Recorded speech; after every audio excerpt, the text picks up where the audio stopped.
Vladimir Putin Amasung Southeast Asia ki Luchingbasing Russia Asian Mari Henna Fagathanbada YANABA PURAKHRE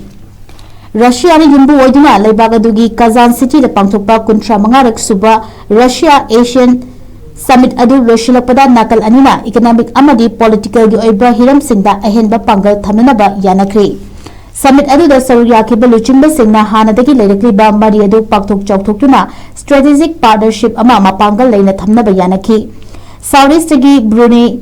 Cambodia, Indonesia, Laos, Malaysia, Myanmar, Philippines, Singapore, Thailand, East Timor, Amasung Vietnam leibak singsu yauri. Hojik malingi oiba geopolitical gi chorang naba leiringe maragasida Russia amasung Asian leibak singi marakta strategic oiba akanba pangal ama makhatana thamnaba honarakpa asina leng manaba security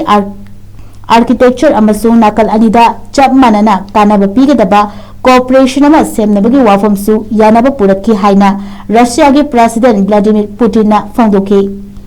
mahang makha tarduna security challenge amasung threat kaya nauna lagliba sing asi mayoknanaba trade and investment energy agriculture digitalization science and technology tourism amasung contact sing hiram sing pakthok chokthoknaba fangdoki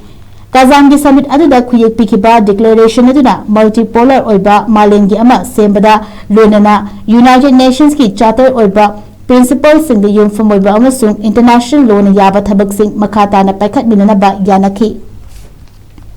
Kazan Summit aduna nakalani da punna kana minabagi khudong chaba kaya amasu semanaba wafam yauri Asian gi leibak sing adugi manungda USA da hena michang oiba Philippines leibak yauri bani adubu leibak adu nataba atopa members sing adudi China amasung Russia da achoba trade and security gi arrangement gi matang da mari leinari